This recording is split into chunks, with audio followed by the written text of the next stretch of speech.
Andrew Tate. Him. Wait, I have one more question. Why don't you like him? Because he's a fucking asshole. Well, my question is, why don't you like him? Because he's a misogynistic asshole who Okay, define misogyny. trafficked women. He didn't, though. Do you know who Andrew Tate is? Yeah. Do you like him? No. Why? Because I just think he says a lot of misogynistic stuff. Do you know who Andrew Tate is? Yes, I do. Do you like him? No. Why? He's really misogynistic. Do you know who Andrew Tate is? Yes. Do you like him? Fuck no. Why? Because he fucking sucks. Okay, that's not a reason. Do you have a reason why you don't like him? He's a misogynist. Define misogyny. I'm not fucking doing this. What's wrong?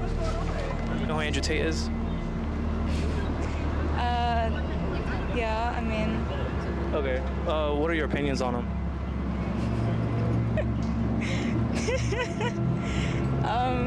Do you like him? no, Why? because he's a misogynist. Misogynists are disgusting whether they're in Afghanistan or a swanky London studio. Am I a misogynist? Am I? I don't think. First of the things she said, I don't even truly believe. If you're prepared to listen to me, I'll explain to you exactly why she's completely and utterly wrong.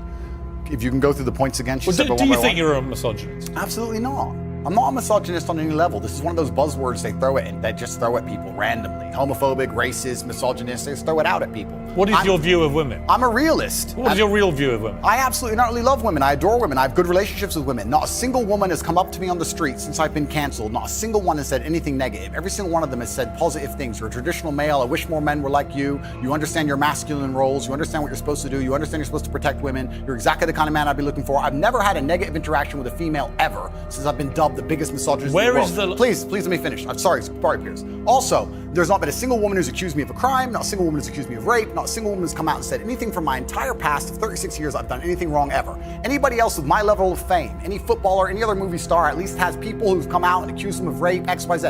I have no woman who's come out and ever said I've hurt her. No woman has come out and ever said I've done damage to her or been horrible to her. Everybody who ever interacted with me has said I've been a nice person. All of them. This random Twitter nobody who seems to know so much is full of... All right, you've responded to her tweet. Yeah, she's a liar. But where is the line for you between masculinity, which I will always defend, and which I agree with? I think a lot of women like men to be masculine, and what has become known as toxic masculinity. And the reason I ask you is that you are engaged in that debate with men all the time.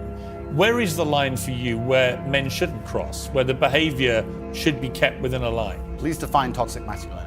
Well, you tell me what you think it crosses a line from being a masculine, good man to a bad man. There's no such thing as too much masculinity if it's genuinely masculine. Genuine masculinity is not out here to hurt people. It's absolutely the opposite. It's out here to protect. And when bad things happen, they call traditionally masculine men. If you need a firefighter, you need a masculine man. When you call the police because of the problem you have, you want masculine men. And as soon as a woman or a man is in trouble, when you look for backup, you look for masculine men. And masculine men have a duty to provide and protect those they care about. We have a duty to do things we don't feel like doing because we know we're supposed to do them. And that's why we stayed in the Titanic and died. Those were masculine men. Where did you get your views about this from? This is what I grew up with. It's the family I grew up around. And your father, your mother? Yeah, both? and the world I lived in. And I think a lot of the things I'm saying now about masculinity and how people should act in the world, how the world should function, were considered completely normal and accepted by everybody only 20 years ago. I think the world's just lost its mind. For me to stand up and say a man should protect a woman now gets to be called a misogynist and canceled. If I said that 10 years ago, everyone would say, duh. And what's funny is, everyone who argues against me and says men shouldn't protect women, especially all the feminists, if they were with their boyfriend and a man broke into their house, guess who they'd expect to go downstairs? Who do you think? Think they go themselves? Are they going to Afghanistan? No, we send men to do these things. So well, we send women in the armed forces too. You have to generalize when you make points. There are many courageous people. Exceptions do not disprove the rule. No, but you've got to concede there are many courageous women serving in the armed forces. Absolutely and utterly, completely correct. But by and large, traditionally, soldiers are men. Exceptions do not disprove the rule. Well, it's not an exception. It's a fact that there are a lot of women now in the armed forces. Correct. But if you were to take the average soldier, they are a male.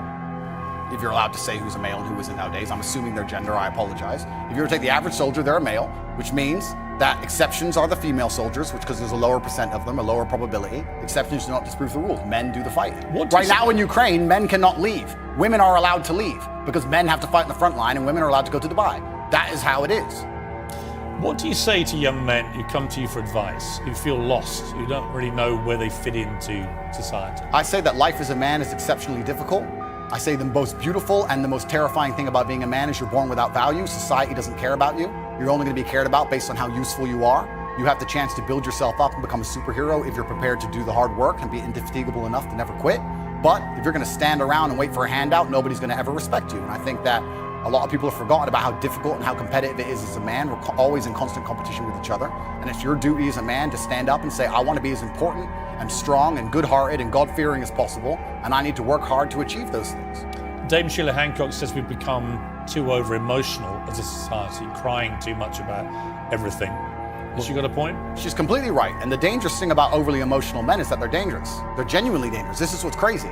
All these people who talk about toxic masculinity and how bad it is for men to be traditionally masculine. A traditionally masculine man does things he doesn't feel like doing because it is his duty to do them. He charges into the building because it is his duty. Not because he feels like it, because it is his duty. We're now teaching the new generation of men that they don't have duty and they can just act on their feelings and act how they feel, and they don't have to act as a man should. Do you know what happens when you get men who just act how they feel?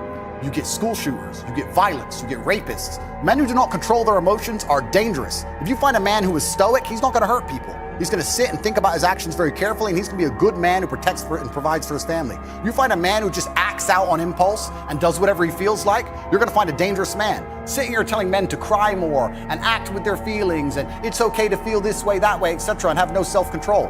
That is why we have the problems we have in the world. Absolutely not wrong. So when they talk about toxic masculinity, they have it completely inversed on its head, completely not wrong. We need to be teaching stoicism. We need to be teaching young men to understand that the world is very, very difficult. It's hard to be a man. You're going to feel bad sometimes. You need to suck it up and perform anyway.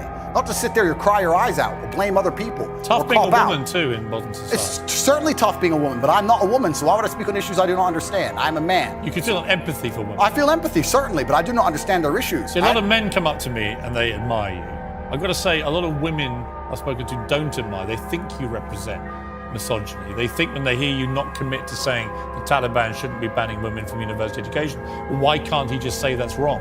Well, firstly, that's not my experience. I experience the absolute and utter opposite of that. Secondly, it's because it's a moral point I'm making. My moral point is that I speak on things I understand. I speak on experiences I've had. But you believe in equality? I speak, yes. I speak on, sure. I speak on subjects I know intimately. I do not feel qualified. I'm a realist, and I do not feel qualified to sit and discuss the gender laws in Afghanistan. I have not been to Afghanistan. I have not researched the subject thoroughly. I'm not going to sit here and say how the Taliban should be running their country. It's nothing to do with me. I find it quite flattering, Piers, that although, I understand I'm monumentally influential, the most Google man on earth, etc., I find it very flattering that you think I have some kind of control over the domestic policy of Afghanistan. But I assure you I don't. I don't. No, so it's nothing to do with I'm not asking you to have a view on having influence on a domestic policy. I'm sure the Taliban couldn't give a stuff what either of us say about it. It's just curious to me that it's an easy win for you to make women think you're not anti them, to say that when they're not given equality, as the women in Afghanistan clearly are not, because they're not allowed to go to university now, as of today, that is clearly unequal, unfair. We should all be able to agree that that is wrong. Well, certainly as a realist. Even you, tough guy, Andrew. It's not tough guy. I am a professional. As a professional, I can state that yes, it is not equal. Yes, it is not fair. That is obvious for anybody. I'm not saying those things are not true. What I'm saying is it's nothing to do with me. Right.